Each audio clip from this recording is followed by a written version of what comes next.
Hello to all my dear students, मेरा नाम है अभिषेक त्रिपाठी और मैं हूं आज फिर से आप सभी के सामने एक नए वीडियो के साथ। यह वीडियो हमारे chapter neural control and coordination के अगले पार्ट से रिलेटेड है। इसके पहले के वीडियोस आपके प्लेलिस्ट में अवेलेबल हैं, प्लीज़ उन वीडियोस को एक बार देख लीजिएगा।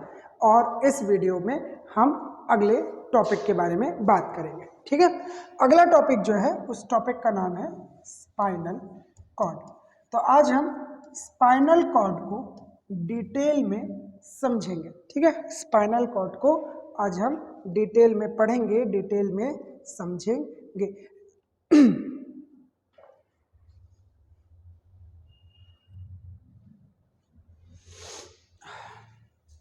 अब स्पाइनल कॉर्ड जो होती है, देखो कॉर्ड का मतलब होता है एक स्ट्रेट स्टिक जैसी हार्ड चीज, इसको हम बोलेंगे कॉर्ड, ठीक है। लंबी सी स्टिक जैसी चीज को हम बोलेंगे कॉर्ड।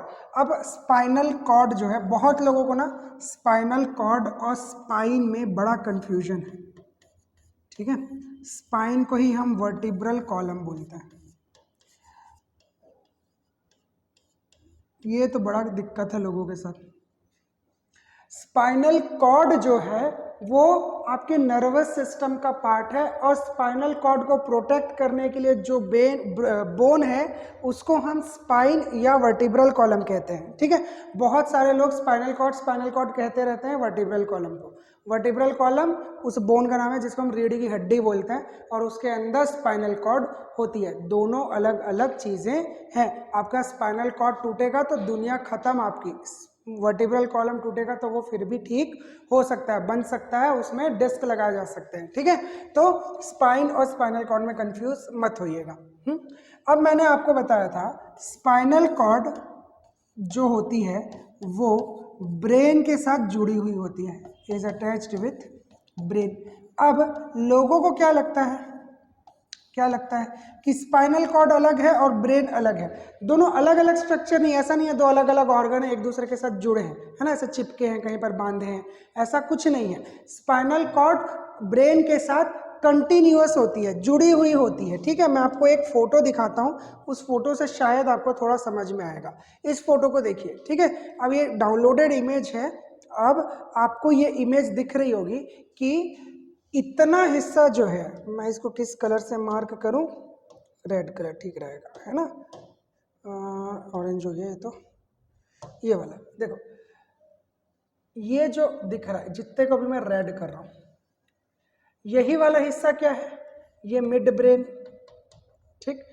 ये वाला, ये नीचे की तरफ ये पॉन और मेड्यूला, ठीक, पॉन्स और मेड्यूला, यानी कि ये ब्रेन का हिस्सा है। और इसी के साथ कंटिन्यूस, मतलब ये पूरी की पूरी सीधा एक ही स्ट्रक्चर है। ब्रेन और स्पाइनल कॉर्ड अलग नहीं होते।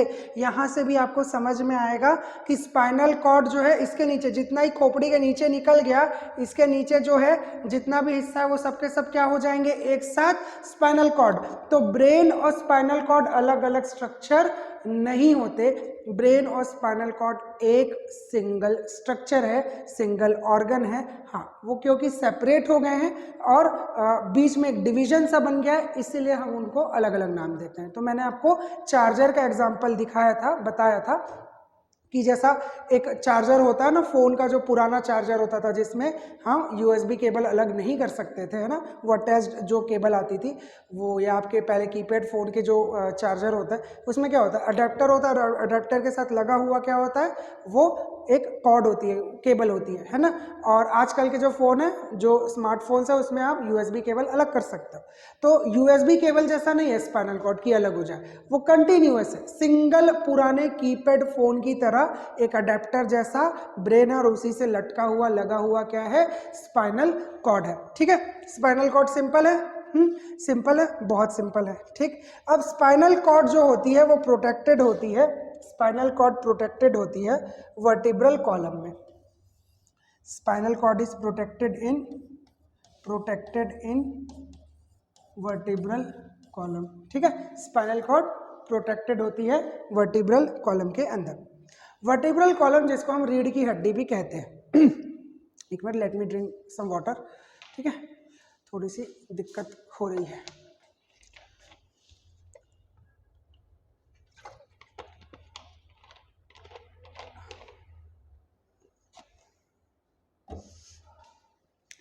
सॉरी, तो स्पाइनल कॉर्ड जो होती है वो वर्टिब्रल कॉलम के द्वारा प्रोटेक्टेड रहती है, ठीक है।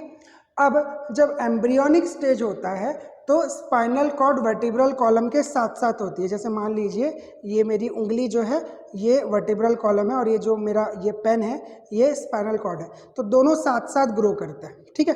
लेकिन जैसे ही जन्म हो जाता है वर्टिब्रल कॉलम ग्रो करने लगता है, स्पाइनल कॉर्ड पीछे रह जाता है, ठीक है। तो जन्म के कुछ समय बाद तक वर्टिब्रल कॉलम और स्पाइनल कॉर्ड मतलब रीढ़ की हड्डी और मेरुरज्जु दोनों के दोनों एक साथ ग्रो करते हैं, लेकिन कुछ समय के बाद उनका ग्रोथ जो होता है वो रुक जाता है। जब कुछ समय के बाद उनका ग्रोथ रुक जाता है उस कंडीशन में क्या होता है, वर्टिब्रल कॉलम नीचे चली जाती है और स्पाइनल कॉर्ड जो होती है वो छोटी रह जाती है। स्पाइनल कॉर्ड का साइज थोड़ा बहुत कम ज़्यादा अलग अलग इंडिविजुअल में या जेंडर के हिसाब से भी हो सकता है, उसका आपके इंटेलिजेंस से या उसकी फंक्शनिंग से कोई खास लेना देना नहीं होता। यानी कि अब यहाँ पर क्या, spinal cord is smaller than spine, spinal cord is smaller than spine. इस लाइन को लिख लीजिए, spinal cord is smaller than spine, इसको लिख लीजिए, ठीक है, ठीक है, क्लियर। चलिए ठीक है, आगे बढ़ते हैं। अब याद रखेंगे, क्या याद रखेंगे, देखिए स्पाइनल कॉर्ड में भी मेनिंजस होते हैं, स्पाइनल कॉर्ड है मेनिंजस। अब मेनिंजस जो है पीछे लेक्चर अपलोडेड तो है, मैं एक रफली आपको बता देता हूँ, ठीक है, ठीक, मैं एक बार फिर से उस चीज़ को बता देता हूँ। देखिए मैंने आपको बताया था कि सेंट्रल नर्वस सिस्टम को प्रोटेक्ट करने के लिए ऐसे प्रोटेक्टिव कवरिंग होता है मेम्ब्रेन का, वो मेम्ब्रेन मल्टीपल लेयर्स का बना होता है। इस प्रोटेक्टिव कवरिंग को हम कहते हैं मेनिंजस। मेनिंजस में मल्टीपल लेयर होते हैं और उन मल्टीपल लेयर के नाम भी मैंने बताए थे, ठीक है, मल्टीपल लेयर के नाम भी मैंने बताए थे, तो अब उन नामों को हम यहाँ पर देखेंगे, ठीक है। अब इसके बाद आखिरी में अब देखो ये वाला स्ट्रक्चर जो है हमने पढ़ा है ब्रेन पढ़ने के पहले, ठीक है, इसको हम क्या बोलते हैं, यहाँ से लेके यहाँ तक इसको बोलते हैं मेनिंजस, मेनिंजस, ठीक। तो ये ब्रेन में मेनिंजस हमने पढ़ा था, और सेम मेनिंजस जो होते हैं वो स्पाइनल कॉर्ड को भी प्रोटेक्ट करते हुए होते हैं, मतलब स्पाइनल कॉर्ड भी चारों तरफ से झिल्ली से घिरी हुई होगी, स्पाइनल कॉर्ड भी चारों तरफ से झिल्ली से घिरी हुई होगी। बात समझ में आई, ठीक है, चारों तरफ से झिल्ली से घिरी हुई होगी, यहाँ तक ठीक। अब देखिए मेनिंजस के यह अलग अलग लेयर है, ये पूरा लेयर वाइट वाला इसको हम बोलते हैं ड्यूरा मैटर, इसको हम बोलते हैं ड्यूरा मैटर। ये जो येलो वाला हिस्सा इसको हम बोलते हैं आर्कनोइड, इसको क्या बोलेंगे, आर्कनोइड। और ये नीचे वाला हिस्सा इसको हम बोलेंगे पाया मैटर, पिया मैटर भी बोलते हैं कई लोग, हाँ मैं पाया मैटर बोलता हूँ, ठीक है, तो इसको हम बोलेंगे पाया मैटर, ड्यूरा मैटर, आर्कनोइड और पाया मैटर। ये मेनिंजल लेयर जो होती है वो स्पाइनल कॉर्ड में होती है, इसको भी आप चाहें तो लिख सकते हैं, ठीक है, ठीक। चलिए अब इसके अलावा क्या, जो स्पाइनल कॉर्ड होती है, स्पाइनल कॉर्ड स्पाइन से लंबी है, ये तो हो गया, स्पाइनल कॉर्ड जो है स्पाइन से लंबी है। अब स्पाइनल कॉर्ड का जो लेंथ है वो C1 से शुरू होता है और C1 से शुरू होता है और L1 या L2 तक जाता है। अब ये लाइन आपको अभी समझ में नहीं आ रही होगी, जब हम बोन्स के नाम याद करेंगे तब आपको समझ में आएगा, ठीक है।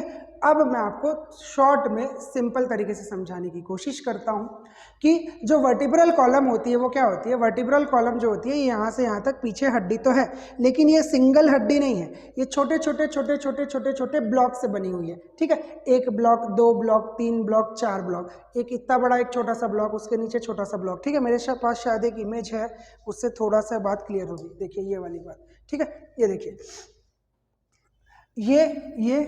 ये एक हड्डी हुई यहाँ से लेके यहाँ तक, उसके बाद ये दूसरी हड्डी हुई, ये तीसरी हड्डी हुई, ठीक। ये ऐसे करते करते करते करते बहुत सारी हड्डियाँ जुड़ी है, तब जाके आपकी रीढ़ की हड्डी बनी है। एक सिंगल हड्डी को हम बोलते हैं सिंगल वर्टिब्रा, एक सिंगल हड्डी को बोलते हैं वर्टिब्रा, और एक बहुत सारी वर्टिब्रा एक दूसरे के साथ जब चिपक जाती है तो उसको बोलते हैं वर्टिब्रल कॉलम, ठीक है, उसको हम बोलेंगे वर्टिब्रल कॉलम, ठीक है, यहाँ तक क्लियर, ठीक, समझ में आया। देखिए अब पीछे वापस आते हैं। स्पाइनल कॉर्ड जो है C1 से लेके L1 या L2 तक होती है। अब ये जो वर्टिब्रल कॉलम है इनके अलग अलग सिंगल वर्टिब्रा का नाम है। नाम कैसे है? C1, C2, C3, C4, ठीक है, इस तरीके से नाम है। अब इस तरीके से नाम का क्या मतलब है, देखिए फिर से यहाँ पर वापस आते हैं। C का मतलब होता है, C मतलब सर्वाइकल, ठीक, इसके बाद C के बाद आता है T का मतलब होता है थोरेसिक, और उसके बाद L का मतलब होता है लंबर, ठीक, इसके बाद सैक्रम और कॉकिक्स, सैक्रम और कॉकिक्स। तो स्पाइनल कॉर्ड के ये टाइप होते हैं या ये पार्ट्स होते हैं। सर्वाइकल रीजन, ये पीछे की तरफ देखिएगा, जो यहाँ से शुरू होके ये गर्दन तक का हिस्सा, इसको हम बोलते हैं सर्वाइकल रीजन, ठीक है। तो यहाँ की हड्डियाँ, जो पहली वाली यहाँ पर वर्टिब्रा होगी, ये यहाँ पर जो पहली फिट होगी उसको बोलेंगे C1, जो दूसरी होगी C2, C3, करते करते हम ये पूरा ये वाला हिस्सा अपन कंप्लीट कर लेंगे। इसके बाद यहाँ पर आएंगे, हैं, चेस्ट के जस्ट पीछे वाला हिस्सा, चेस्ट के जस्ट पीछे वाले हिस्से को थोरेसिक बोलेंगे, क्योंकि चेस्ट को थोरेसिक रीजन बोलते हैं, थोरेसिक कैविटी, तो इसके जस्ट पीछे वाला थोरेसिक रीजन। अब हम फिर से चालू करेंगे, T1, T2, T3, T4, T5, T6, ऐसा करके हम चालू करेंगे, ठीक है। तो C1, C2 के बाद T1, T2 फिर जब कमर के पास आते हैं तो उसको लंबर बोलते हैं। को लंबर वाले का नाम होगा L1, L2, L3, L4, L5, ऐसा करके नाम होगा, ठीक है। तो कहाँ से शुरू होती है स्पाइनल कॉर्ड? ब्रेन के जस्ट नीचे जो पहली वर्टिब्रा है C1 से, और जाती है कमर तक L1 तक या फिर L2 तक। L1 में जाती है, फीमेल में L1 तक रहती है और मेल्स में L2 तक होती है, थोड़ी सी लंबी होती है ना, एक वर्टिब्रा लंबी होती है, ठीक है, यहाँ तक क्लियर। अब देखिए यहाँ पर आपको वर्टिब्रा के साथ साथ ये पिंक जो दिख रहा है इसको बोलते हैं डिस्क, इंटरवर्टिब्रल डिस्क, ठीक है, इसको बोलते हैं इंटरवर्टिब्रल डिस्क, ठीक है। और इस इंटरवर्टिब्रल डिस्क के कारण जो होता है आपको इलास्टिसिटी मिलती है, आप भारी सामान उठा पाते हो, तो आपकी जो हड्डियां होती है वो घिसती नहीं है, ये थोड़ा स्पंजी होता है, ऐसा करके सिकुड़ता है, फिर थोड़ी देर बाद फैल जाता है, ठीक है। तो ये बड़ा काम का चीज़ है। अब देखिए ये जो है ये आपको दिख रहा है, ये है आपका स्पाइनल कॉर्ड। ये क्या है? ये क्या है? Spinal cord. इसको थोड़ा छोटा कर दें अभी इस फोटो को, ताकि आपका ध्यान ना भटके। इसको थोड़ा ऊपर खसका देता है, इसको हम लोग बड़ा कर देते हैं, ठीक है। देखो ये C1, C2 ये मैच नहीं करना इसके साथ, हाँ। अब ये बीच में आपको क्या दिख रहा है? स्पाइनल कॉर्ड दिख रहा है, स्पाइनल कॉर्ड दिख रहा है। अब स्पाइनल कॉर्ड ये वाला है, ये वाला हिस्सा है। अब यहाँ पर देखिए ये क्या निकल रहा है, निकल रहा है, इसको हम बोलते हैं स्पाइनल नर्व। इसको हम क्या बोलेंगे? Spinal nerve. तो जैसे कि क्रेनियम से क्रेनियल नर्व निकलती है, वैसे ही स्पाइनल कॉर्ड से स्पाइनल नर्व निकलती है, ठीक है। हमने लास्ट वाले लेक्चर में पढ़ा है क्रेनियल नर्व्स के बारे में, वैसे ही यहाँ पर आपको स्पाइनल नर्व निकलेंगी। जिस जगह से, देखो स्पाइनल कॉर्ड तो लंबी है, लेकिन कुछ पॉइंट से ही स्पाइनल नर्व निकल रही है। ये यहाँ से लेके यहाँ तक भी तो स्पाइनल कॉर्ड होगी, लेकिन यहाँ पर स्पाइनल नर्व नहीं निकल रही है ना। तो जहाँ से स्पाइनल नर्व निकलती है उस हिस्से को हम बोलते हैं स्पाइनल सेगमेंट। उसको हम क्या बोलेंगे? स्पाइनल सेगमेंट, ठीक है। वो हिस्सा स्पाइनल कॉर्ड का, वह हिस्सा जहाँ से स्पाइनल नर्व निकलती है उसको हम क्या कहते हैं? Spinal segment. तो यहाँ तक क्लियर है? स्पाइनल सेगमेंट क्या हुआ? स्पाइनल सेगमेंट क्या हुआ? वह हिस्सा जहाँ से स्पाइनल नर्व निकलेगी। स्पाइनल नर्व की संख्या क्या होती है? स्पाइनल नर्व की संख्या होती है 31। स्पाइनल नर्व की संख्या होती है 31 पेयर, ठीक है। चलिए अभी उसमें बाद में आता है। देखो, अब रीढ़ की हड्डी का ये वाला जो हिस्सा, ये जो आपको उभरा हुआ दिख रहा है, ये उभरे वाले हिस्से को आप फील करते हो। यहाँ जो फील होता है ना, रीढ़ की हड्डी आपको फील होती है, तो ये आपको फील होता है। मतलब यहाँ पर फील हो रहा है, उसके नीचे क्या है, उसके नीचे यहाँ पर बीच में फंसा हुआ स्पाइनल कॉर्ड है, और ये जो डिस्क वाला हिस्सा है वो बाहर की तरफ है। तो पीछे की तरफ नुकीला हिस्सा होता है, और इधर अंदर की तरफ क्या होता है, ये डिस्क वाला हिस्सा होता है। ठीक है, अब ये जो नुकीला वाला हिस्सा है, ठीक, ये जो निकला वाला हिस्सा है, यहाँ पर देखो ये होल होगा, वहीं पर स्पाइनल कॉर्ड फिट है, यहाँ पे होल होगा। ठीक है, ये यहाँ पर ऐसे करके ये नुकीला हिस्सा निकला हुआ, यहाँ पे होल है, यहीं पर स्पाइनल कॉर्ड ऐसे फिट है। ठीक, अब ये जो स्पाइनल कॉर्ड के फिट होने के लिए जो जगह बनी हुई है, उस जगह को हम देखो क्या बोलते हैं, देखो उस जगह को हम क्या बोलते हैं, देखते हैं। ठीक है, ओहो मिट क्यों नहीं रहा है,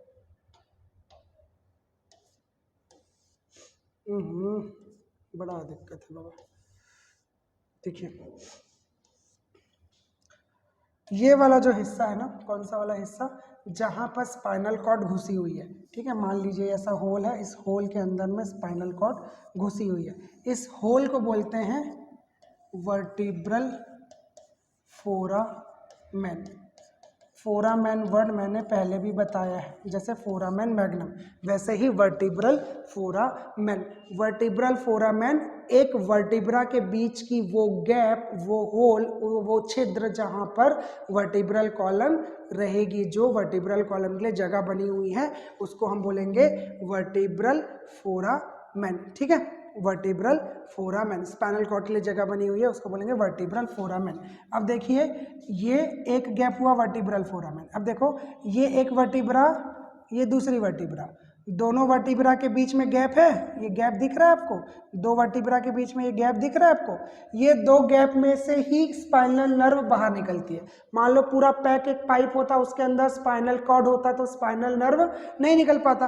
तो ये अलग अलग वर्टिब्रा होने का रीजन क्या है, ताकि वहां से स्पाइनल नर्व बाहर निकल सके। तो ये जो बाहर निकलने के लिए जो स्पेस है, इसको बोलेंगे intervertebral foramen.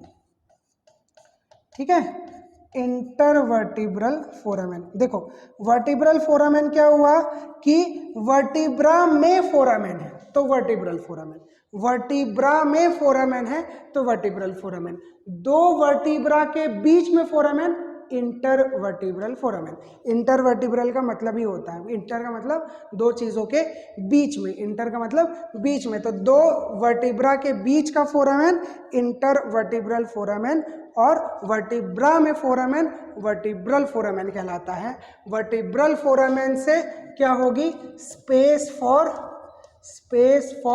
Spinal cord, space for spinal cord होगा। ठीक है, ये क्या होगा, स्पेस फॉर स्पाइनल कॉर्ड होगा। ठीक है, इसको ठीक से लिख देते हैं, स्पेस फॉर स्पाइनल कॉर्ड है ये। ठीक है बेटा, चलो चलो चलो चलो चलो चलो। अब इंटरवर्टिब्रल फोरामेन क्या है, it is space for spinal nerve, it is space for spinal nerve. Lecture notes बनाते चलिए, लेक्चर नोट्स बनाते चलिए, हो सके तो स्क्रीनशॉट लीजिए, फोटो क्लिक करना है फोटो क्लिक करिए, जो करना है करिए, आप जरूर इनको याद रखिएगा। ठीक है, बहुत छोटी सी चीज है, बहुत छोटी सी चीज है। क्लियर है, चलिए। मेनिंजस होते हैं, मेनिंजस के लेयर भी मैंने आपको बता दिया है। ठीक है, अब एक बात याद रखेंगे, क्या याद रखेंगे, कि मैंने आपको बताया 31 पेयर होता है, 31 पेयर होता है स्पाइनल नर्व का, 31 पेयर होता है स्पाइनल नर्व का। ठीक है, अब जैसे हमने क्रेनियल नर्व याद किए थे 12, ठीक है, 12 पेयर क्रेनियल नर्व के नाम, उनका सीक्वेंस, और वो सेंसरी है, मोटर है या मिक्स्ड है, ये याद किया था। तो उसी तरीके से हमको स्पाइनल नर्व 31 याद करने हैं, वो सेंसरी है, मोटर है या मिक्स्ड है, ये याद करना है। ठीक है, बात समझ में आई, सिंपल सी चीज है, सेंसरी है, मोटर है या मिक्स्ड है, ये याद करना है। 31 पेयर का याद कर लेंगे, ठीक, याद कर लेंगे। देखो 31 पेयर के नाम कैसे हैं, तो nerve number 1, nerve number 2, nerve number 3। इस तरीके से नंबर बस याद करना, 1 से लेकर 31 तक नंबर बस याद करना है। क्रेनियल स्पाइनल नर्व नंबर 1 बस उसी का वही नाम है, स्पाइनल नर्व नंबर 2 बस उसी का वही नाम है, स्पाइनल नर्व नंबर 3 उसका वही नाम है, अलग से नाम याद करने की जरूरत नहीं है। हो गया आसान, 31 याद होगा, 31 तक गिनती तो आती है ना, बस स्पाइनल नर्व नंबर 30, 31, 28, 25। आपको नंबर से क्वेश्चन नहीं आ रहे। अब कौन सी मिक्स्ड है, कौन सी मोटर है, कौन सी सेंसरी है, तो यहाँ पर सब की सब मिक्स्ड होती हैं, ये बड़ी इंपॉर्टेंट बात है ना। हो गया आसान। 31 नर्व है जिनका नंबर से बस उनका नाम है, नंबरिंग अगर आपको 1 से 31 तक की गिनती आती है तो फिर आपको स्पाइनल नर्व के नाम याद हो गए, और सबके सब मिक्स्ड होते हैं, बस इतना याद रखना है, सबके सब क्या होते हैं, मिक्स्ड होते हैं। बात समझ में आई? तो जितने स्पाइनल नर्व है वो सबके सब क्या है, मिक्स्ड है। ठीक है, चलिए अब इसको हम लोग देखते हैं, समझते हैं। देखो अब इस फोटो को थोड़ा सा अब बड़ा करके आपको समझाते हैं। ये है स्पाइनल कॉर्ड का टीएस, ठीक, ट्रांसवर्स सेक्शन ऐसे करके कट किया है। ठीक है, अब स्पाइनल कॉर्ड आपको छोटा सा सेक्शन कट करके दिखाया जा रहा है। हाँ, अब स्पाइनल कॉर्ड में नर्व हम सबसे पहले देखते हैं। देखो ये जो येलो सा निकल रहा है, इसको मैं रेड बॉर्डर से बना देता हूँ, ज़्यादा क्लियर दिखेगा। ये येलो सा निकल रहा है ना, ये जो येलो सा निकल रहा है, इसको हम लोग बोलते हैं नर्व, यही है स्पाइनल नर्व। ठीक है, अब ये दोनों जो है, ये यहाँ से निकली, ये यहाँ से निकली, और दोनों निकल के एक जगह मिक्स हो गई। ठीक है, ये यहाँ पर से मिक्स हो गई, और मिक्स होके ये सिंगल नर्व बनती है। ठीक, अब हर स्पाइनल नर्व ऐसे ही बनेगी, दो अलग अलग पोर्शन से दो अलग अलग पार्ट मिलके आगे जाके एक होंगे, मतलब जब निकलेंगे तो दो अलग अलग निकलेंगे, आगे जाके एक होंगे, और एक नर्व इधर से एक नर्व इधर से। मान लो ये स्पाइनल नर्व नंबर 1 थी, तो ये 1 पेयर हो गया, फर्स्ट पेयर हो गया। फर्स्ट पेयर किससे निकली है, हर पेयर की, हर नर्व का 2 रूट है, इनको क्या बोलेंगे हम, 2 रूट है। ठीक है, एक ये वाला रूट, एक ये वाला रूट। अब आपको 2 वर्ड पढ़ना होंगे, एक होता है डोर्सल और एक होता है वेंट्रल, वेंट्रल साइड और डोर्सल साइड। वेंट्रल साइड ये वाला, डोर्सल साइड पीछे वाला। ठीक है, जो आपको दिखता है वो पीठ वाला हिस्सा डोर्सल कहलाता है और पेट वाला हिस्सा वेंट्रल कहलाता है, वेंट्रल साइड, डोर्सल साइड। ठीक है, तो वेंट्रल और डोर्सल अब आप ऐसा करके फिट कर लीजिए, वेंट्रल किस तरफ है और डोर्सल किस तरफ है। ठीक है, अब वेंट्रल और डोर्सल, वेंट्रल रूट इसको बोलेंगे वेंट्रल रूट, और इसको बोलेंगे डोर्सल रूट। ठीक है, मैं उल्टा बता दिया क्या, हाँ sorry sorry sorry sorry sorry sorry sorry sorry, नाम लिखने में गलती हो गई दोस्त। हाँ, ये है डोर्सल रूट। ठीक, ये क्या है, डोर्सल रूट, ये है डोर्सल रूट, और ये है वेंट्रल रूट, वेंट्रल रूट। ठीक है, अब ये जो डोर्सल रूट होता है ये सेंसरी होता है। ठीक, ये सेंसरी होता है, और ये जो वेंट्रल रूट होता है ये मोटर होता है। तो क्योंकि ये नर्व जो है ये डोर्सल रूट और वेंट्रल रूट के मिलने से बना है, और डोर्सल वाला सेंसरी है, वेंट्रल वाला मोटर है, और सेंसरी और मोटर मिलके एक नर्व बना रहे हैं, तो जो नर्व बन रही है वो मिक्स्ड बन रही है। बात समझ में आ रही है? जो नर्व बन रही है वो मिक्स्ड क्यों बन रही है? क्योंकि एक रूट जो डोर्सल वाला है वो सेंसरी है, और जो वेंट्रल वाला है वो मोटर है। ठीक है, अब आपको शायद दिख रहा है या नहीं दिख रहा है, मैं उसको थोड़ा हाईलाइट करता हूँ, येलो तो नहीं होगा, ब्लू। यहाँ से देखिए, ये यहाँ पर थोड़ा सा फूला हुआ है, ये यहाँ पर फूला हुआ है, और उसके बाद ये ऐसे पतला हो गया है। ठीक है, ये यहाँ पर ब्लू वाला हिस्सा जो है ये फूला हुआ है, ये डोर्सल रूट में स्वॉलन पार्ट होता है। ठीक है, इसको बोलते हैं डोर्सल रूट गैंग्लिया, इसको बोलते हैं डोर्सल रूट गैंग्लिया। ठीक है, इसको बोले डोर्सल रूट गैंग्लिया। अब ये डोर्सल रूट गैंग्लिया क्या है? गैंग्लिया का मतलब पता है आपको, ग्रुप ऑफ एक्सॉन्स। तो जितने भी सेंसरी वहाँ पर एक्सॉन्स होंगे, यानी कि जो बाइपोलर न्यूरॉन होंगे, बाइपोलर न्यूरॉन ही सेंसरी न्यूरॉन का काम करते हैं। तो जितने भी बाइपोलर न्यूरॉन्स वहाँ पर प्रेजेंट हैं, उन सारे बाइपोलर न्यूरॉन्स के एक्सॉन जो होंगे एक जगह से क्लस्टर बनाते हैं, और उस क्लस्टर को हम लोग बोलते हैं डोर्सल रूट गैंग्लियन। इसको आप एक बार देख लीजिए और समझने की कोशिश कीजिए।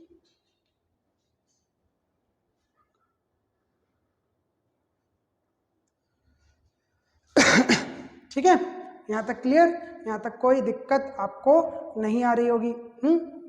चलिए आगे बढ़े इसी इमेज में अब आगे बढ़ता है। ठीक, आपको समझ में आ गया 31 पेयर कैसे बनते हैं? 2 पेयर से बनते हैं, 2 रूट से बनते हैं। एक ऊपर की तरफ रूट है जो आगे जाएगा, और एक नीचे की तरफ है जो पीछे जाएगा। ठीक है, ऊपर वाले को डोर्सल रूट बोलते हैं, नीचे वाले को वेंट्रल रूट बोलते हैं। ऊपर वाला डोर्सल रूट जो होता है वो सेंसरी होता है, नीचे वाला वेंट्रल रूट मोटर होता है। दोनों रूट जब मिलते हैं तो एक कॉमन नर्व बनती है, और वो एक कॉमन नर्व जो है सेंसरी और मोटर दोनों के मिलने से बनने के कारण मिक्स्ड नर्व होती है। पहली पेयर भी मिक्स्ड नर्व है, सेकंड पेयर भी मिक्स्ड नर्व है, थर्ड पेयर भी मिक्स्ड नर्व है।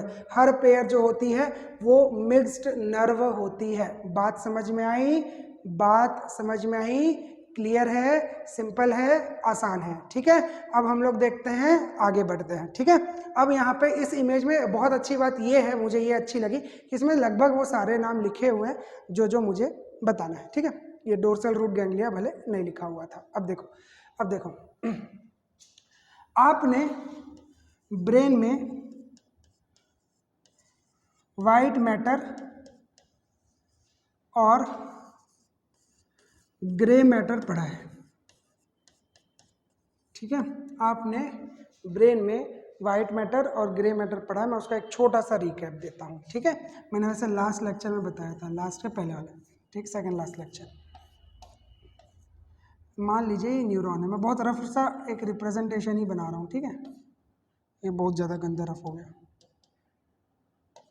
तो मान लीजिए ये 2 न्यूरॉन है।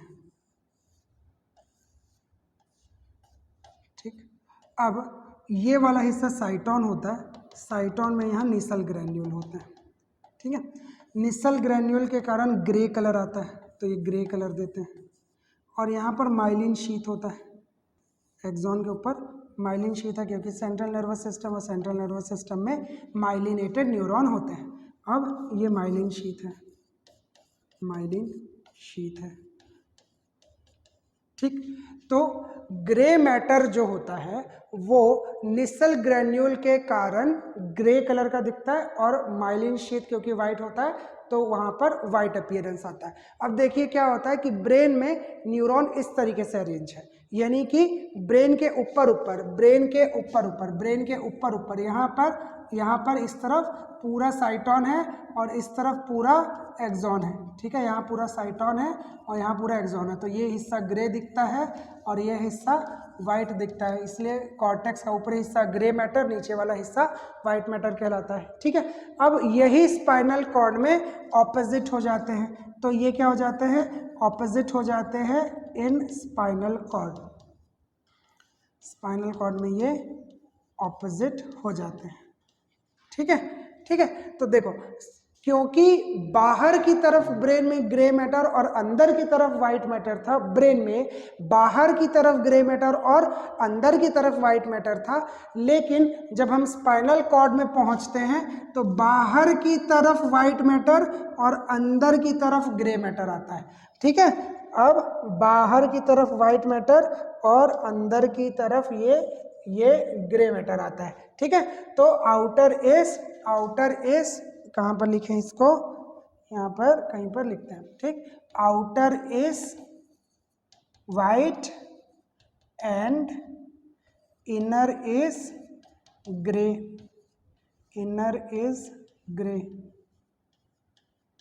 ठीक है, outer is white and inner is grey. अब देखते हैं, आगे देखते हैं। चलो देखो अब क्या है, तो जितना आपको ये एच शेप दिख रहा है, ठीक है, ये थोड़ा एच जैसा शेप है, इसको ना हम लोग कुछ इस तरीके से बना देते हैं। ऐसा, ये कुछ इस तरीके का कंप्लीट एच यहाँ पर देखने को नहीं मिलता है, ठीक, यहाँ पर कंप्लीट एच देखने को नहीं मिलता है, बट आप मान सकते हो कि कुछ इस तरीके का फोटो है, ठीक है, ये बीच वाला। तो ये जो हिस्सा दिख रहा है यही ग्रे मैटर को रिप्रेजेंट करता है। तो पूरा का पूरा ये जो एच शेप जो बन रहा है इसको हम क्या बोलेंगे, इसको हम बोल सकते हैं हम ग्रे मैटर, ठीक है। और बाहर का जितना ये थोड़ा लाइट कलर का बना है इसमें, ये क्या है, व्हाइट मैटर, अंदर जो डार्क कलर है ये क्या है, ग्रे मैटर। अब ये जो ग्रे मैटर है ये थोड़ा एच जैसा शेप दिखता है, ठीक है।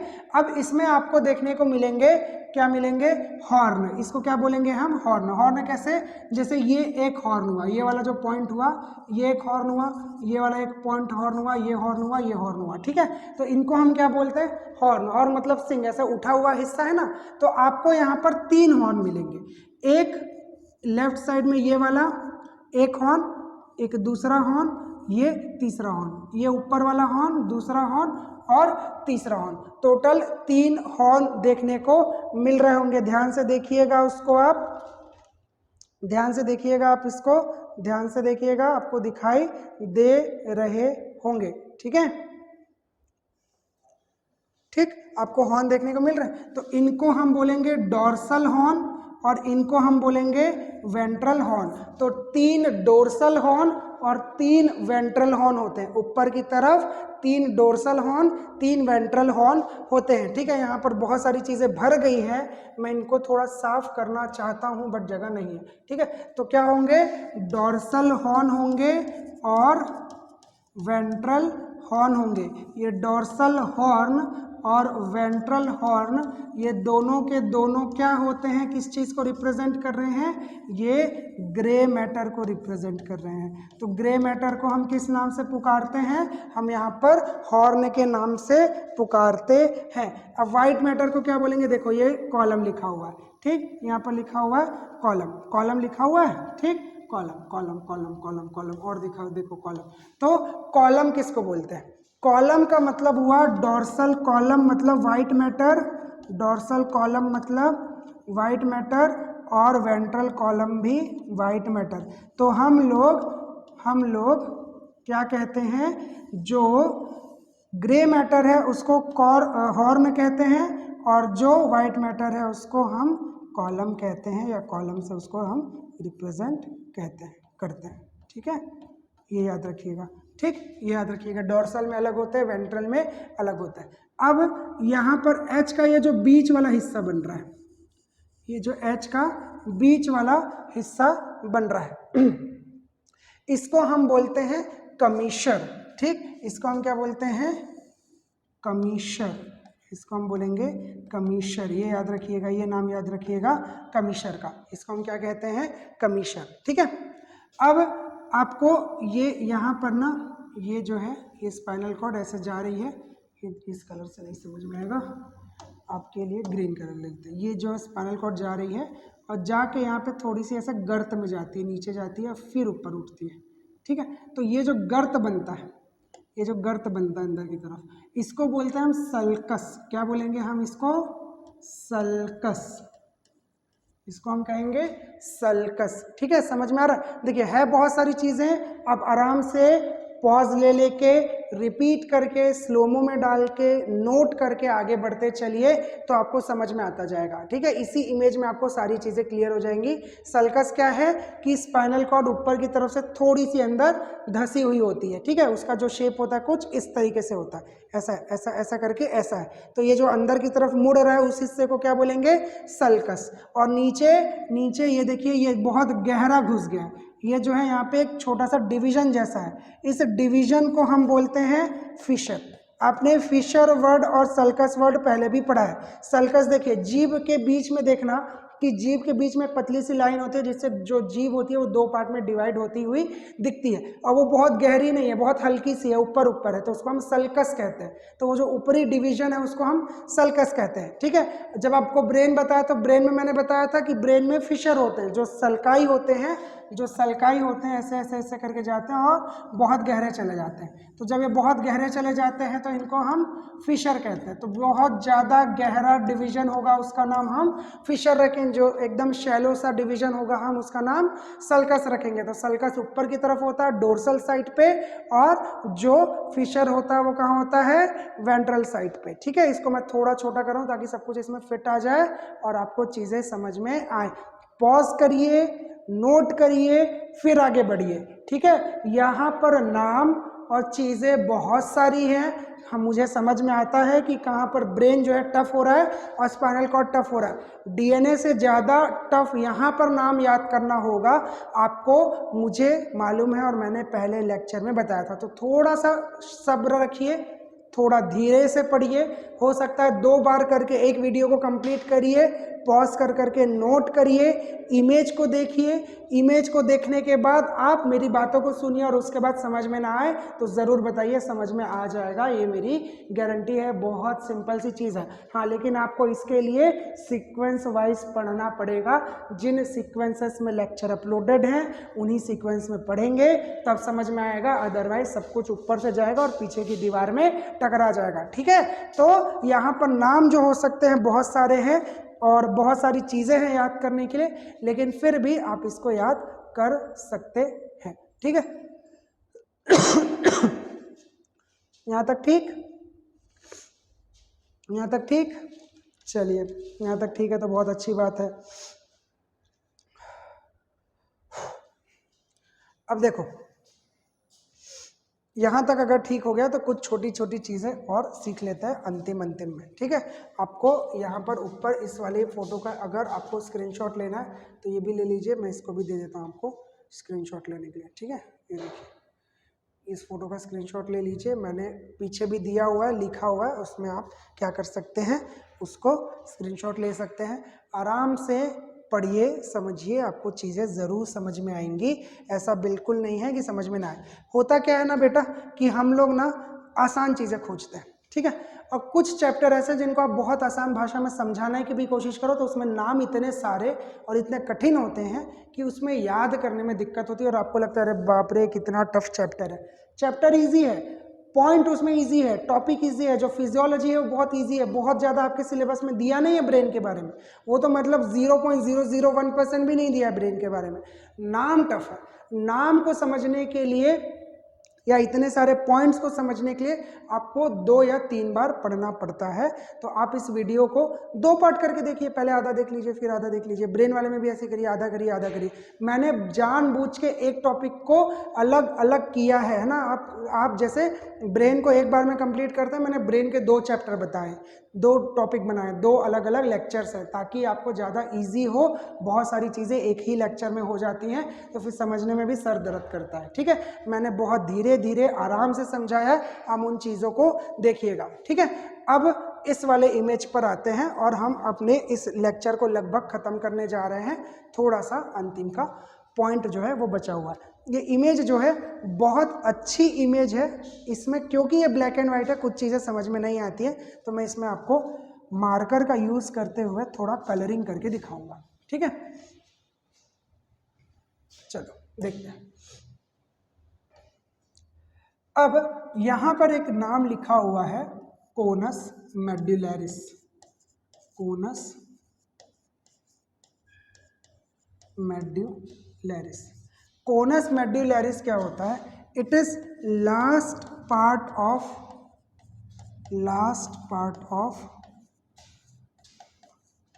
Spinal cord. तो स्पाइनल कॉर्ड का जो अंतिम छोर होता है, आखिरी सिरा होता है, उसको कोनस मेडुलैरिस कहते हैं। ये कोन शेप का हो जाता है आखिरी में। स्पाइनल कॉर्ड ऐसे सीधी है ना, जैसे सीधी है, लेकिन ये कोन शेप का हो गया, आपको दिख रहा होगा अब मार्क करने पर। मतलब स्पाइनल कॉर्ड ऐसे जाके आखिरी में कैसे हो जाती है, कुछ इस तरीके की हो जाती है। तो इसको हम लोग बोलते हैं, ये आखिरी वाले पोर्शन को कोनस मेडुलैरिस, इसको हम कहते हैं कोनस मेडुलैरिस। ठीक है, क्लियर? ठीक है, चलिए अब देखो। अब मैंने आपको एक चीज़ बताई थी पिछले वाली इमेज में, ये समझ में आएगा। यहाँ पर आप देखते हैं थोड़ा सा, ठीक है, इस चीज़ को समझिएगा। ठीक, इस इतने से चीज़ को समझिएगा, जितना ज़रूरत है उतना देखते हैं। देखो कि हर बार क्या होता है कि ये जहाँ पर स्पाइनल नर्व ओरिजिनेट हो रही है, जिस जगह पर ओरिजिनेट होती है उसको क्या बोलते हैं? Spinal segment. स्पाइनल सेगमेंट के जस्ट बगल में ही क्या होता है? Intervertebral foramen. इंटरवर्टिब्रल फोरामेन, और वहीं से नर्व जो है वो बाहर निकलती है। तो जहां पर स्पाइनल सेगमेंट है वहीं पर इंटरवर्टिब्रल फोरामेन है, तो नर्व ऐसे करके बाहर निकल जाती है। ठीक है, ये मान लीजिए नर्व है, ये मेरा हाथ नर्व है, ऐसा करके बाहर निकल जाता है। ठीक है, और आगे चला जाता है। ठीक, लेकिन मैंने आपको ये भी बताया उस समय कि जो अभी हमारी शरीर में है, ये वर्टिब्रल कॉलम बड़ी हो गई है और स्पाइनल कॉर्ड छोटी रह गई है। तो इस कंडीशन में क्या होता है कि जो लास्ट में है इस तरीके का सेगमेंट उसको नहीं मिलता। लास्ट वाले हिस्से में देखिए वर्टिब्रल कॉलम जो है वो नीचे तक है और जो स्पाइनल कॉर्ड है वो बीच में खत्म हो गई। तो आखिरी से जो क्रेनियल नर्व, स्पाइनल नर्व निकलेंगी, यहाँ से जो स्पाइनल नर्व निकलेंगी उनको यहाँ पर से निकलने वालों को तो ऐसे बगल में जगह मिल जाता है बाहर निकलने के लिए, लेकिन आखिरी वालों को बाहर निकलने के लिए थोड़ा नीचे आना पड़ता है। तो आखिरी के जो कुछ स्पाइनल नर्व है उनको इंटरवर्टिब्रल फोरामेन जस्ट बगल में ना मिलके, मतलब स्पाइनल सेगमेंट के बगल में ना मिलके थोड़ा नीचे मिलता है। और इसी कारण यहाँ से निकलने वाली, देखिए यहाँ पर आपको फोटो में देखने को मिलेगा, इस तरीके से मैं मार्क कर दे रहा हूँ। ठीक है, इस तरीके से पहले नर्व नीचे आती है और फिर ऐसे बाहर निकलती है। तो ये वाला स्ट्रक्चर जो होता है इसको काउडा इक्कीना कहते हैं। काउडा इक्कीना, इसका लिटरल मतलब होता है हॉर्स टेल। इसका मतलब क्या होता है? घोड़े की पूंछ, हॉर्स टेल। काउडा का मतलब टेल होगा भैया लैटिन में, इक्कीना जो है, इक्कीना का मतलब होता है घोड़ा। काउडा इक्कीना क्या हो गया? घोड़े की पूंछ है, घोड़े की पूंछ जैसा दिखती है। क्यों बनता है? क्योंकि स्पाइनल कॉर्ड छोटी है और वर्टिब्रल कॉलम बड़ी है। इंटरवर्टिब्रल जो फोरामेन है वो उसको नीचे मिलता है, आखिरी से कोनर मेडुलरिस से निकलने वाले स्पाइनल नर्व के लिए उनको जाना पड़ता है नीचे, ताकि वर्टिब्रल कॉलम जो है वो गैप दे दे उनको बाहर निकलने के लिए। यहाँ तक ठीक, यहाँ तक ठीक, यहाँ तक ठीक। इसको एक बार देख लो, देख लो, देख लो।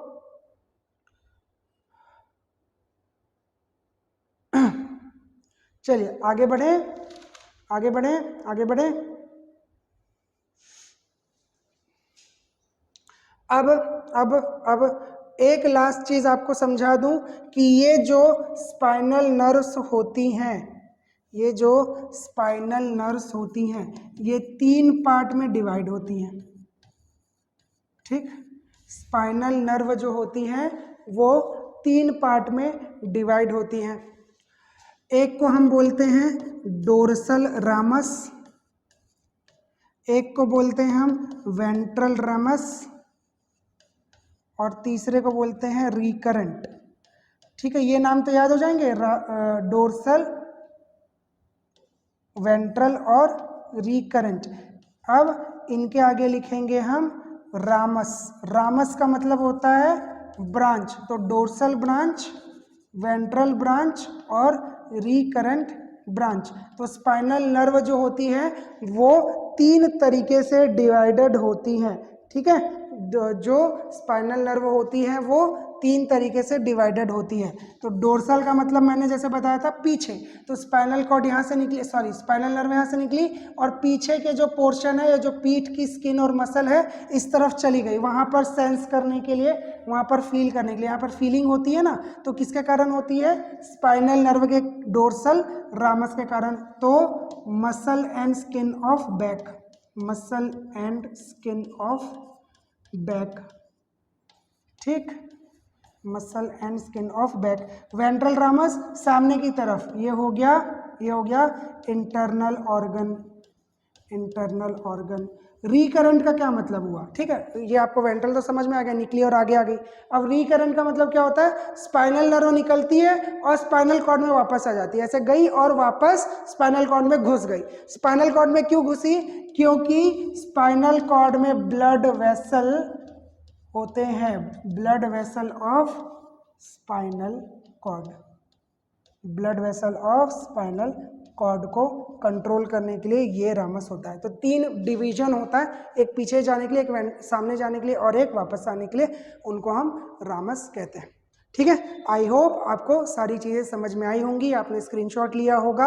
हो सकता है कुछ नाम टफ लगे होंगे, मैंने सारे नाम यहाँ पर क्लियर किए हैं। आपको इसके बाहर से कुछ क्वेश्चन आने की संभावना नहीं है, सारे क्वेश्चन यहीं पर खत्म हो जाएंगे, इसके बाहर से कुछ नहीं आएगा, दैट्स माय वर्ड। ठीक है, आई होप आपको सब चीज़ें समझ में आई, नहीं आई तो प्लीज़ कमेंट कीजिए, और जैसा कि मैंने बोला है उस चीज़ को बिल्कुल फॉलो करिए, थोड़ा सा स्लो करके देखिए, रिपीट करके देखिए, आराम से चीज़ें समझ में आएंगी। ठीक है, आज का वीडियो बस यहीं तक। अगर आपको वीडियो पसंद आया है तो प्लीज़ लाइक कीजिए, अगर आप चैनल पर नए हैं तो सब्सक्राइब कीजिए, बेल आइकॉन को ज़रूर दबाइए, दोस्तों के साथ इस वीडियो को शेयर करिए, अगले वीडियो का इंतज़ार करिए, हमारे साथ बने रहिए, लोगों को जोड़ते रहिए और अपना ख्याल रखिए। तब तक थैंक यू वेरी मच।